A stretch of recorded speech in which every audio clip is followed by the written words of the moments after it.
할렐루야. 네, 오늘 저희가 함께 살펴볼 하나님의 말씀은 마태복음 11장 28절에서 30절까지의 말씀입니다. 저희가 함께 살펴볼 말씀은 마태복음 11장 28절에서 30절까지의 말씀입니다. 네, 말씀 구절이 별로 길지 않으니까 저희 한 목소리로 읽기 원합니다. 다 같이 읽겠습니다. 수고하고 무거운 짐진 자들아, 다 내게로 오라. 내가 너희를 쉬게 하리라. 나는 마음이 온유하고 겸손하니 나의 멍에를 메고 내게 배우라. 그리하면 너희 마음이 쉼을 얻으리니 이는 내 멍에는 쉽고 내 짐은 가벼움이라 하시니라. 아멘. 안녕하세요, 청년부 여러분. 저는 작년 이맘때쯤 인터넷에서 한 기사를 보며 마음이 무너져 내렸던 기억이 있습니다. 기사의 내용은 23살의 꽃다운 나이에 보이스피싱으로 돈을 잃고 괴로워하다가 그만 스스로 삶을 마감한 한 청년의 이야기였습니다.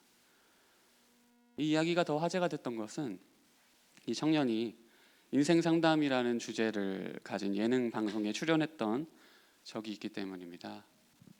그 방송에 나온 이 청년의 인생을 되돌아보면 가정폭력과 부모님의 이혼으로 가정 환경이 매우 좋지 않았고 주민등록번호가 없어서 학교도 다니지 못했으며 성인이 될 때까지 의료 혜택조차 받지 못하고 자랐습니다. 하지만 그럼에도 이 청년은 검정고시를 통해 학업을 무사히 다 마쳤고 또 자신이 갖고 있는 꿈을 향해 나아가는 모습을 방송에서 보여주면서 방송을 본 많은 사람들이 이 청년을 기억하고 응원하였습니다. 그러므로 이 청년의 죽음은 저에게는 물론 많은 사람들에게 매우 큰 충격으로 다가왔습니다. 그리고 여기서 제가 한 가지 더 놀랐던 것은 이 청년이 보이스피싱으로 잃은 돈의 액수 때문이었는데요. 이 청년이 보이스피싱으로 잃은 액수가 약 200만 원 정도였기 때문입니다. 하나로 200만 원 정도면 캐나다 달러로 제가 지금 정확한 환율을 알지 못하지만 한 2,000불 정도라고 생각해도 될 것 같습니다. 물론 2,000불, 200만 원은 결코 적은 돈이 아닙니다. 하지만 저로서는 200만 원이라는 또 2,000불이라는 돈은 결코 누군가의 생명을 좌지우지해서는 안 되는 액수라고 감히 생각을 합니다. 그러나 이것은 그저 다른 누군가를 온전히 이해할 수 없는 저라는 인간이 가지고 있는 한계에서 비롯된 기준이자 결론일 뿐인 것입니다. 즉 저와는 다르게 이 청년에게 200만 원은 가진 것의 전부였을 수도 있겠습니다. 그리고 어쩌면 이 청년은 보이스피싱 사건으로 인해 금액과는 상관없이 자신이 가진 전부를 잃은 것과 같은 결국 다른 사람들은 온전히 알 수 없고 이해할 수 없는 그러한 좌절감을 경험했는지도 모르겠습니다. 지금 저희가 함께 나눈 이 가슴 아픈 청년의 죽음 외에도 저희의 모국인 한국에서는 현재 점점 청년들이 고독사로 solitary death라고 죽음을 맞이하는 사건들이 늘어나고 있는데요. 그 중심에는 분명 실업과 취업난이죠. unemployment와 joblessness에서 비롯된 생활고 hardships of life 때문일 것입니다. 그리고 그렇게 반복되는 어려운 생활 속에서 그들을 더욱더 힘들게 하고 죽음에까지 이르게 한 것은 앞으로 삶이 더 나아질 것이라는 어떠한 희망도 소망도 보이지 않아 갖게 된 절망감 때문인지도 모르겠습니다. 그런 의미에서 자신의 수치를 무릅쓰고라도 세상 밖으로 나가 누군가에게 더욱더 도움을 구하지 못한 것은 어쩌면 가난보다 수치보다 그리고 배고픔보다 이미 이 청년들의 마음이 더 이상 회복될 수 없을 만큼 세상 속에서 너무도 많은 상처를 받아왔기 때문은 아닌가 저희는 잠시 생각해 볼 수 있겠습니다. 그리고 이러한 상처들은 분명 대한민국 사회 구조 속에서 청년들이 마주하는 성공을 향한 경쟁과 선입견 그리고 편견에서 비롯된 것은 아닌지 마찬가지로 생각해 볼 필요가 있습니다. 좋은 교육, 좋은 직장 그리고 상대적으로 부유한 가정 배경에서 비롯된 비교의식 등 이런 것들과 같은 결코 자신 스스로가 해결할 수 없고 넘볼 수 없는 영역까지 이것은 대한민국 외에도 캐나다를 비롯한 그 어느 나라의 청년들 모두 어느 정도 동일하게 겪고 있는 갈등일 것입니다. 그러므로 지금 반대편에 있는 저희가 저희의 모국 대한민국의 청년들의 삶과 죽음을 바라보며 저는 개인적으로 어떠한 고민에 빠지게 되었는데요. 그것은 곧 제가 이들을 위해 해줄 수 있는 것은 과연 무엇이 있을까 하는 질문으로 시작되었습니다. 어떻게 하면 보이스피싱과 같은 일들을 통해 큰 마음의 상처와 경제적 손해를 입고 삶을 마감하는 일이 다시 되풀이되지 않도록 내가 할 수 있는 일은 무엇이 있을까? 가난과 배고픔으로 생을 마감하는 청년들을 위해 내가 할 수 있는 것은 무엇이 있을까? 어떻게 하면 예수 그리스도의 복음을 통해서 이 땅 가운데서 이들의 삶 속에 소망을 가져다 주고 함께 하나님 나라를 회복하며 살아갈 수 있을까? 그리고 더 나아가 어떻게 하면 대한민국에서 어떠한 상처를 가지고 이 땅 캐나다에 이민을 오거나 유학으로 온 청년들을 위로하고 더 이상 그들의 아픔이 캐나다에서도 반복되지 않도록 도울 수 있을까? 특히 마지막 질문은 캐나다 이민 목회 현장에 있는 저로서는 반드시 할 수밖에 없는 고민인데요. 물론 이것은 제가 캐나다가 완벽한 나라라고 말씀드리는 것이 절대 아닙니다. 캐나다에도 마찬가지로 학업과 가족 배경은 물론 문화와 언어의 차이, 그리고 추가로 있을 수 있는 인종차별까지 오늘 이 자리에 함께 하신 저희 영락교회 청년들을 비롯한 수많은 청년들이 캐나다에서 겪을 수 있고 또 겪고 있는 갈등들은 이렇게 많습니다. 그런 의미에서 제가 오늘 이 자리에서 정직하게 고백을 드리자면 저는 청년분들과 함께 있을 때면 불안할 때가 많아요. 교회에서 어린이 사역을 했을 때도 그리고 청소년 사역을 했을 때에도 집에는 이제 부모님들 계시고 학교에는 선생님들도 계시기 때문에 아이들이 어느 정도 올바르고 안전하게 자랄 수 있겠다는 그런 마음의 안심이 목회자로서 제 안에 있었던 것 같아요. 그런데 청년들은 이제 성인이잖아요. 성인이니까 모든 것을 스스로 해야 되잖아요. 결정도 스스로 내려야 하고 누가 대신 학교 가라고 깨워주지도 않고 학교 과제 했냐고 체크하시는 분들도 계실지 모르겠지만 직장 빨리 가라고 누가 깨워주시는 분들도 계시겠지만 스스로 해야 되는 상황이 더 많잖아요. 그래서 그런지 자주 걱정이 돼요. 대학교 생활이랑 공부는 잘하고 있을까? 직장 생활은 잘 되고 있을까? 부모님과 관계는 요즘 어떨까? 지금 교제하고 있는 이성 친구랑은 잘 지내고 있을까? 돈 관리는 잘하고 있을까? 밥은 잘 먹고 다닐까? 이런 것들이 분명 걱정이 됩니다. 그리고 더 나아가 과연 하나님과의 관계는 어떨까? 정말 믿음 안에서 예수 그리스도를 닮아가고자 하는 삶을 살고 있을까? 하는 그런 걱정들을 하는 제 모습을 발견할 때가 있습니다. 다시 말해 저에게 있어서 청년의 삶이란 때로는 뭔가 위태롭고 또 흔들리는 존재로 다가오는 것 같아요. 그리고 제가 이러한 마음으로 청년들을 바라보는 이유는 바로 제가 청년이었을 당시에 늘 흔들리는 삶을 살았기 때문일 것입니다. 저를 걱정해서 다가오는 사람들에게는 늘 괜찮은 척하고 아무렇지 않은 척하며 저를 직장에서는 이제 늘 희생을 자처하고 도움을 받기보다는 도움을 주는 사람이 되고자 했던 기억이 많은데요. 하지만 돌이켜보면 그때가 굉장히 제 삶의 패턴과 마음이 불안정했던 시기였던 것 같아요. 겉으로는 도움을 자처하고 도움을 주는 역할을 원했고 또 그것이 하나님의 뜻이라고 믿으며 실천했지만 마음 한켠에는 채워지지 않는 공허함과 외로움들이 있었습니다. 그러다 보니 이제 원치 않는 관계가 형성이 되기도 했고요. 그리고 또 제가 감당할 수 없는 만큼 많은 일을 하게 된 적도 있었습니다. 그런 의미에서 오늘 이 자리에 나오신 청년부 여러분들 중에는 꼭 자기 자신이 아니더라도 주변에 흔들리고 있는 사람을 만나보신 적이 있으신가요? 다시 말해 그 사람의 말과 행동이 때로는 그 사람의 진실될 마음에서 비롯된 것이 아닌 것 같은 그런 경험을 해보셨나요? 저는 이것이 단순히 다른 사람에게 속마음을 숨기고 거짓말을 함으로 어떠한 이익을 얻으려는 속임수에 대해 얘기하고자 하는 것이 아닙니다. 그리고 상대방을 향해 결코 정죄하는 마음으로 바라보는 것을 얘기하는 것도 아닙니다. 제가 말씀드리고 싶은 것은 그 사람이 하는 말과 행동에서 결코 저희에게 다 보여주지 않으려 하는 어떠한 아픈 모습을 엿보신 적이 있는지에 대해 질문을 하는 것입니다. 분명 나는 괜찮아, 아무렇지 않은 걸 이라며 긍정적으로 말하고 있지만 그 사람의 삶을 들여다보면 절대적인 위로와 안정이 필요하다고 느껴보신 적이 있으신가요? 그리고 하나님을 찬양하고 믿으며 그분의 뜻대로 살아가고 있다고 하지만 과연 하나님을 정말 만나고 하나님이 누구이시며 나를 위해 하나님의 아들 예수 그리스도를 통해 어떤 일을 행하셨는지 알고 또 마음으로 믿고 있는지에 대해 어떤 정죄가 아니라 주님 안에서 상대방을 사랑하는 마음으로 진심을 다해 걱정해 보신 적이 있으신가요? 아니면 오늘 이 자리에 나오신 청년부 여러분 중에 혹시 자기 자신이 지금 그렇게 주변 사람들과 스스로에게 말하고 있지는 않으신가요? 나는 괜찮아, 아무렇지 않은 걸.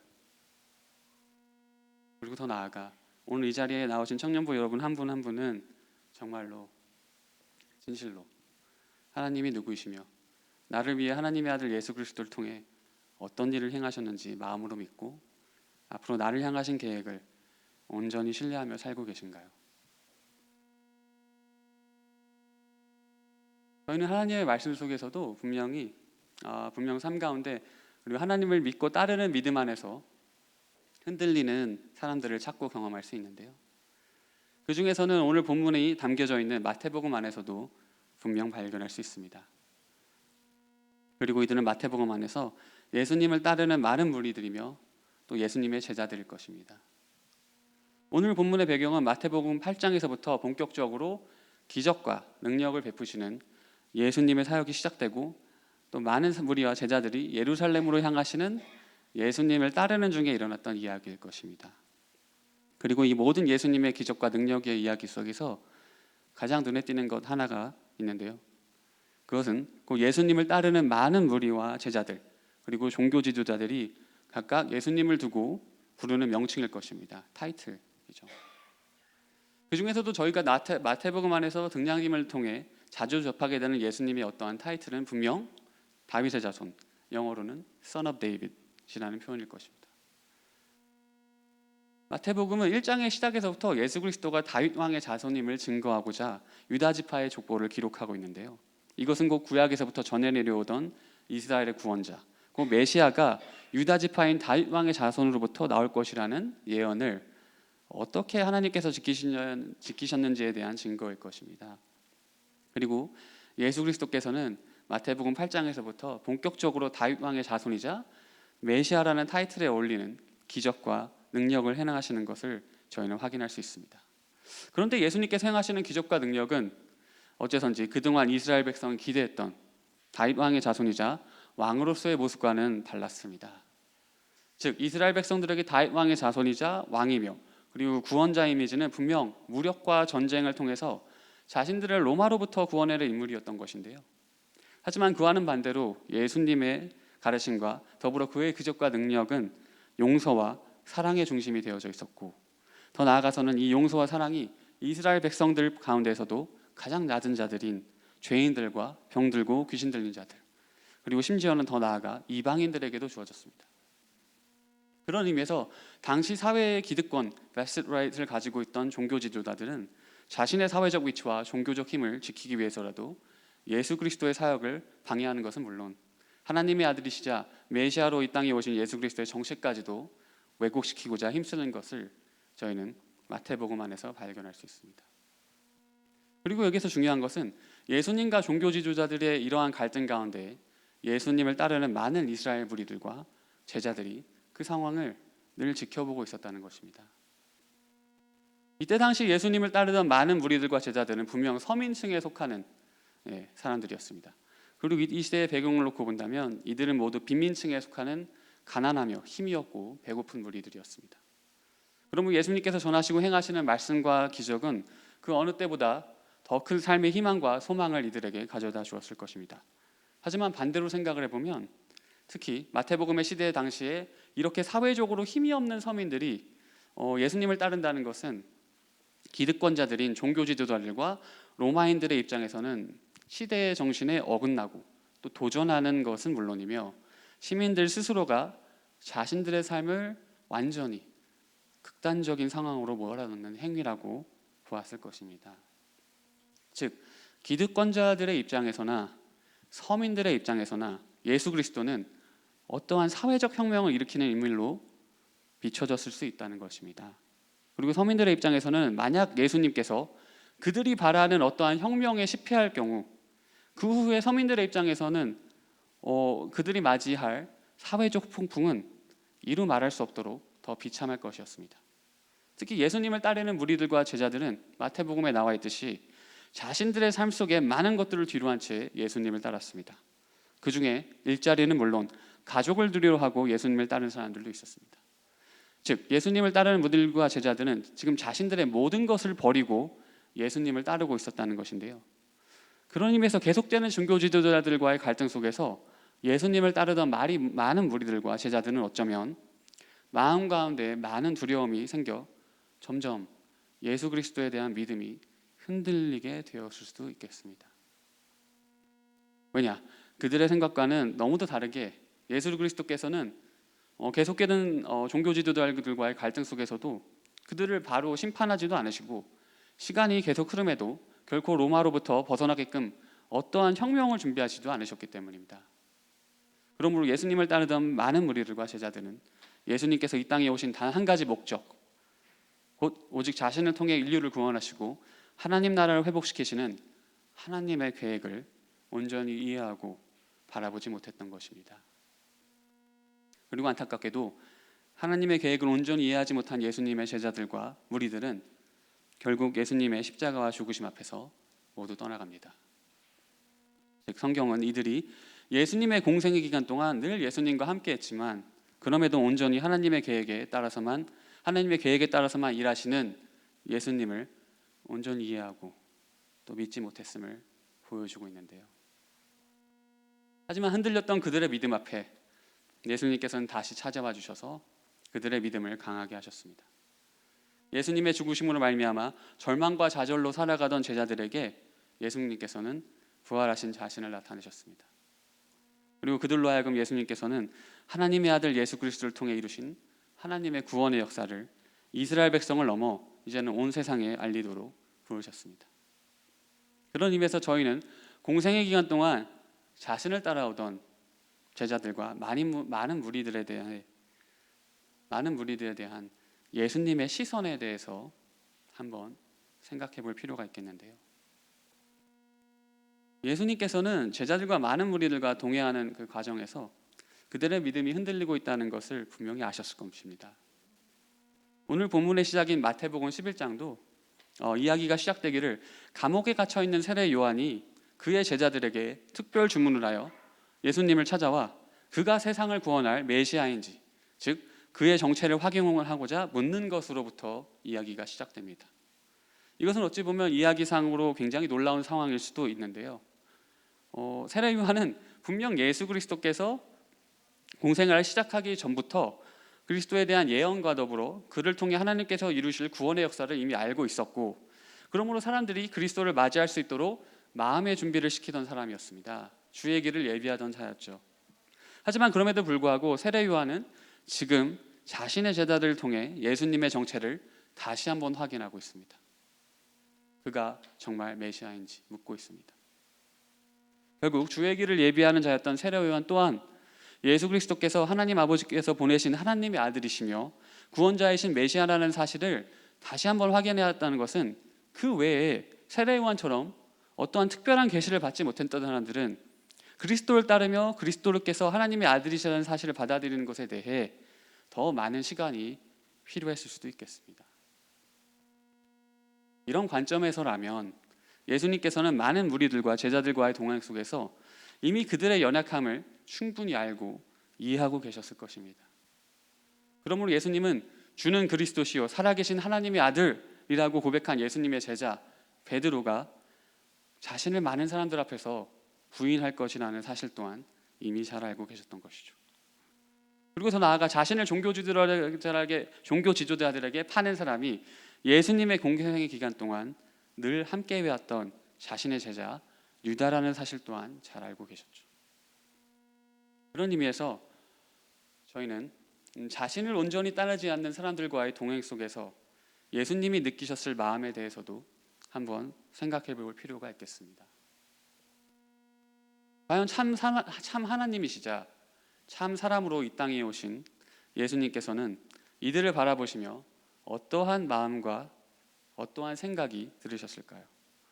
예수님의 마음은 분명 어떠한 배신감이나 좌절이나 절망이 아닌 자신을 알아보지 못하는 자들에 대한 안타까운 마음이 있었을 것입니다. 그리고 곧 머지않아 자신의 죽으심과 부활하심으로 이들에게 주어질 하나님의 구원의 은혜에 대한 소망이 있으셨을 것입니다. 그러므로 예수님께서는 흔들리는 삶을 바라보시며 흔들리는 제자들과 무리들을 바라보시며 결코 소망을 저버리지 않으셨을 것입니다. 오히려 예수님께서는 소망이 없는 사람들은 바로 굳은 마음으로 마태복음 안에서 등장하는 종교 지도자들처럼 자신들이 늘 옳고 예수 그리스도를 바라볼 생각조차 하지 않는 사람들임을 저희에게 가르쳐주고 계십니다. 지금 저희가 함께 나눈 것처럼 저희들과 똑같이 사람의 형태로 이 땅에 오신 하나님의 아들 예수 그리스도께서는 언제나 불완전하고 흔들리는 사람들과 함께 지내셨습니다. 그리고 그들을 하나님의 말씀으로 가르치셨고 하나님의 능력으로 이 땅 가운데 하나님 나라를 회복시키시며 사람들에게 많은 기적들을 베푸셔 주셨습니다. 그리고 요한복음 10장 1절에 기록되어 있듯이 예수님께서는 자신의 주변에 흔들리는 많은 무리들과 제자들을 끝까지 사랑하시며 이들을 위해 십자가에서 자신의 죽음을 맞이하고자 예루살렘으로 나아가기를 멈추지 않으셨습니다. 그리고 여기에서 저희가 기억해야 할 것이 있는데요. 그것은 하나님의 아들이신 예수 그리스도께서 저희와 똑같은 인간의 몸으로 이 땅에 오셨다는 것은 분명 죽음의 고통과 두려움을 알고 계셨다는 사실입니다. 다시 말해 참 하나님이시고 참 사람이신 하나님의 아들 예수 그리스도께서는 이 땅에 사람의 몸으로 오셨기에 사람이 느낄 수 있는 모든 감정을 이해하시고 또 공유할 수 있었다는 것인데요. 그리고 이러한 인간적인 예수님의 모습은 복음서에서 분명 저희에게 증거하고 있습니다. 그중 대표적인 것이 있다면 복음서에서 예수님께서 굶주림과 목마름을 표현하신 장면이 있을 것이고요. 또 때로는 기뻐하시고 또 때로는 슬퍼하시는 모습들을 통해서 그가 얼마나 참 사람이었는지를 저희에게 성경은 보여주고 있습니다. 그런 의미에서 예수님께서는 얼마든지 공생의 기간 동안 흔들리는 무리들과 제자들을 바라보며 배신감과 같은 어떠한 좌절감이나 절망감을 느끼실 수 있는 분이셨습니다. 그 오랜 가르침과 많은 기적과 능력을 예수님께서 보여주셨지만 끝내 자신의 죽음 앞에 뒤돌아서는 무리들과 제자들을 보고 예수님께서도 사람의 마음을 가지셨기에 충분히 좌절하실 수 있으셨습니다. 하지만 예수님께서는 이들을 끝까지 사랑하셨다고 하나님의 말씀은 증거하고 있습니다. 누군가가 혹은 이 자리에 계신 청년부 여러분 중 한 분이 저에게 참 사람으로 오신 하나님의 아들 예수 그리스도께서 어떻게 이러한 헌신과 희생이 가능했는지에 대해 논리적으로 설명을 하라고 또 증명하라고 묻는다면 저는 예수님께서 매일 새벽 산에서 하나님 아버지께 드리셨던 기도와 성령님의 인도하심 때문이라고 밖에는 달리 대답을 드릴 수가 없을 것 같아요. 다시 말해 하나님의 아들 예수 그리스도께서는 인간의 몸으로 이 땅에 오셔서 단 한순간도 인류를 향하신 하나님 아버지의 구원의 계획에서 그 목적에서 벗어난 삶을 사신 적이 없으십니다. 그리고 그러한 삶이 가능했던 이유는 언제나 기도 가운데 성령님께서 함께 하심으로 이 땅에 자신을 통해 이루실 하나님의 구원의 계획과 목적만을 바라보고 나아가실 수 있으셨습니다. 그리고 하나님의 아들 예수 그리스도께서는 하나님 아버지의 구원의 계획이 온전히 자신의 죽음과 부활을 통해서만이 가능하다는 것을 또한 알고 계셨습니다. 그리고 저희는 복음서에 나오는 겟세마네 동산에서 죽음을 앞에 두고 두려움에 기도하시는 예수님을 바라보며 다시 한번 참 사람의 몸으로 이 땅에 오신 하나님의 아들 예수 그리스도의 모습을 발견할 수 있습니다. 예수님께서 십자가로 나아가시던 그 모습과 길은 어쩌면 단순히 우리가 생각하는 어떠한 승리의 확신과 기대가 가득 찬 한 사람의 모습이 아닐 수 있다는 것입니다. 그리고 더 나아가 어떠한 사람들의 열렬한 지지를 받으며 나아가는 영광의 길도 아니었을 것입니다. 오히려 십자가로 나아가는 예수님의 그 모습과 그 길은 매우 외롭고 또 매우 초라해 보였을 수도 있겠습니다. 수많은 사람들에게 둘러싸여 있지만 그 누구도 믿을 수 없고 의지할 수 없는 그 길에서 오로지 단 하나의 그 목적, 곧 자신의 죽음으로 인류를 구원하고자 하시는 하나님 아버지의 계획을 이루기 위해 나아가는 예수님의 모습을 저희는 이 시간에 꼭 한번 생각해 볼 필요가 있겠습니다. 오늘 저희는 한 청년의 안타까운 죽음에 관한 이야기로 설교를 시작하였는데요. 그리고 저는 오늘 이 시간 또 다른 한 청년의 죽음에 관한 이야기로 오늘의 설교를 마치고자 합니다. 처음 설교를 시작하면서 듣게 된 한 청년의 죽음은, 안타까운 죽음은 저희가 살고 있는 사회와 세상에 똑같은 일이 반복되지 않도록 과연 우리가 할 수 있는 일은 무엇이 있을까? 어떻게 그러한 어려움에 있는 사람들을 도울 수 있을까? 그러한 안타까움을 가지고 비로소 다른 이들을 돕고자 하는 문제의식과 사명의식과도 분명 연결될 수 있겠습니다. 그런 반면에 이번에 제가 소개해드릴 한 청년의 안타까운 죽음은 사실 우리가 무엇을 도저히 해줄 수 없는 사연인데요. 우리 저희가 아무것도 해줄 수 없는 그 상황 속에서 이 청년의 죽음은 오히려 저희에게 인생의 가치를 저희에게 다시 한번 확인시켜주는, 다시 말해 우리에게 도움을 받기보단 오히려 저희에게 도움을 줍니다. 이 청년은 당시 26살에 이윤혁이라는 이름의 형제입니다. 이윤혁 청년은 군대 복무 당시에 전 세계 200여 명밖에 보고되지 않은 결합 조직성 소원 원형 세포 종양이라는 이름을 가진 희귀암 말기 판정을 받습니다. 영어로는 Desmoplastic Small Round Cell Tumor입니다. 그리고 계속된 항암 치료에도 불구하고 이윤혁 형제는 끝내 시한부 선고를 받습니다. 도저히 사람의 힘으로는 더 이상 어떠한 도움도 줄 수 없는 상황이 되어버린 것이죠. 그러자 이윤혁 형제는 생을 마감하기 전에 한 가지 목표를 꼭 이루겠노라 결심을 하게 되는데요. 그것은 프랑스에서 열리는 Le Tour de France라는 사이클 대회에 나가는 것이었습니다. Le Tour de France는 3,500km 정도 되는 프랑스 전역을 3, 4주에 걸쳐서 사이클을 타고 완주하는 경기인데요. 이제 이윤혁 형제는 아무래도 몸 상태를 염두에 두어야 하기 때문에 3, 4주 안에 완주를 하는 것 대신에 기록과 등수와는 상관없이 49일에 걸쳐서 완주를 목표로 대회에 나가게 됩니다. 그러자 주변에서는 이러한 이윤혁 형제의 계획을 듣게 되자 그가 온전히 경기를 마칠 수 있도록 도움을 주고자 나섭니다. 그리고 이러한 그의 사이클 경기 과정을 카메라에 담아 다큐멘터리로 제작하기로 합니다. 그리하여 다큐멘터리 감독과 소수의 연출 부원들, 그리고 메디컬 닥터, 프랑스 현장 가이드, 페이스메이커, 그리고 자전거 테크니션까지 이렇게 한 팀이 되어 이윤혁 형제의 경주를 돕고자 합니다. 하지만 부족한 예산, 열악한 환경, 자전거 테크니션의 부상, 그리고 페이스메이커의 체력 저하 등으로 팀 안에서 분열이 일어나고 갈등이 심해집니다. 그렇게 한 마음으로 이윤혁 형제를 돕고자 모인 사람들이 모두 각자의 역할을 온전히 감당하지 못하게 되고, 그러한 어려움과 갈등의 현장 속에서도 이윤혁 형제는 어떻게든 경주를 마치고자 노력합니다. 저는 이 다큐멘터리를 보면서 이윤혁 형제와 그 팀원들이 프랑스에서 맞닥뜨린 상황이 마치 예루살렘으로 향하는 예수님과 그를 따르는 무리와 제자들의 모습과도 비슷하다고 느껴졌는데요.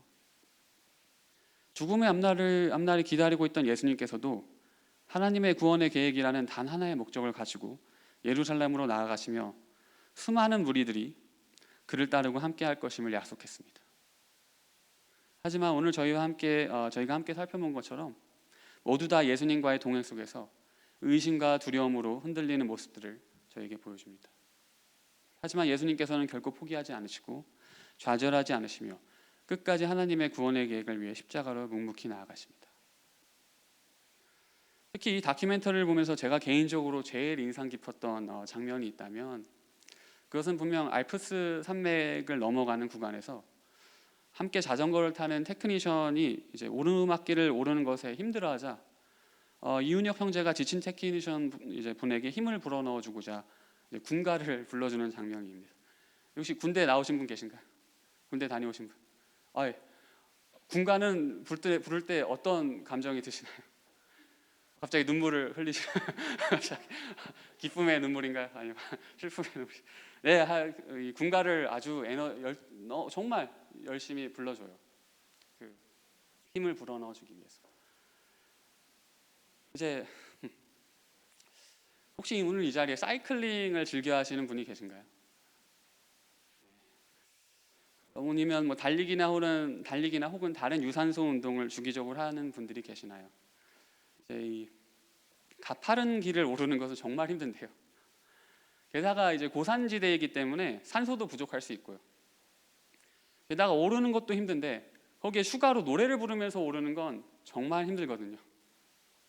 그리고 잊지 말아야 할 것은 이윤혁 형제는 암 말기 환자입니다. 실소가 나오시죠. 하지만 그럼에도 불구하고 자전거 테크니션이자 자신의 친한 형을 위해서 노래를 불러주며 함께 끝까지 경주를 완주하고자 이제 노력합니다. 잠시 한번 그 장면을 오늘 이 자리에 나오신 청년분들과 나누고자 이렇게 영상을 준비해봤는데요. 한번 이 시간 한 4분 정도 되는 이 영상을 같이 봐주시면 감사하겠습니다. 네, 이렇듯 방금 영상에서의 이윤혁 형제의 모습처럼 참 사람의 몸으로 이 땅에 오신 예수님께서도 어쩌면 매우 지치는 상황 속에서도 제자들과 영상이 계속 나오네요. 제자들과 무리들을 끝까지 챙기시고자 노력하셨을 것을 저희는 한번 생각해 볼 수 있겠습니다. 그리고 이 시간 예수님을 따르던 그 수많은 무리들과 제자들에 대해서도 다시 한번 생각해 볼 필요가 있겠습니다.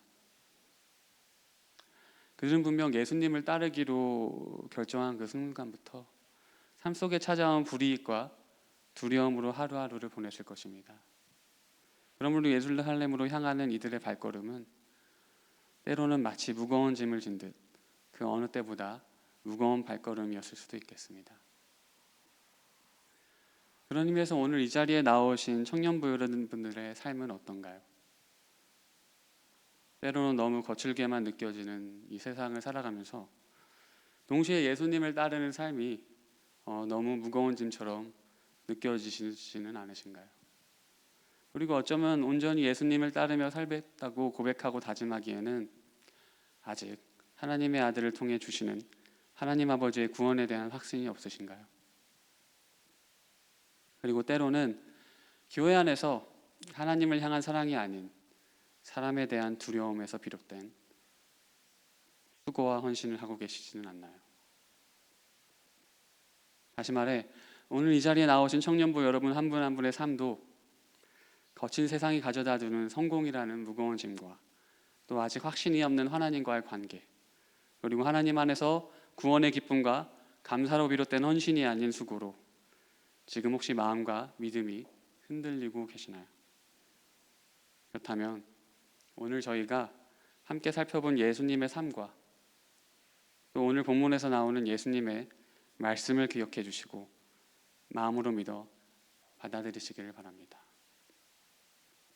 즉 인류의 구원을 위해 그 누구보다 무거운 짐을 지고 수고하셨으며 그 누구보다 쉼이 필요하신 예수 그리스도께서 오늘 저희와 같이 모든 수고하고 무거운 짐진 자들, 곧 흔들리는 자들에게 말씀하고 계십니다. 내가 너희를 쉬게 하리라. 그리고 또 말씀하십니다. 나는 마음이 온유하고 겸손하니 나의 멍에를 메고 내게 배우라. 그리하면 너희 마음이 쉼을 얻으리니 이는 내 멍에는 쉽고 내 짐은 가벼움이라. 예수님의 이 멍에, 영어로는 요크라고 하는 이것은 소가 밭일을 할 때 주로 쓰이던 도구였는데요.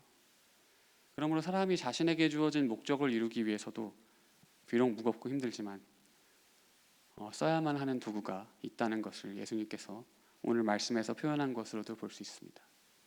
그런 의미에서 예수님의 이 멍에는 사람들의 죄를 대신하여 죽기 위해 달리신 십자가로도 볼 수 있겠습니다.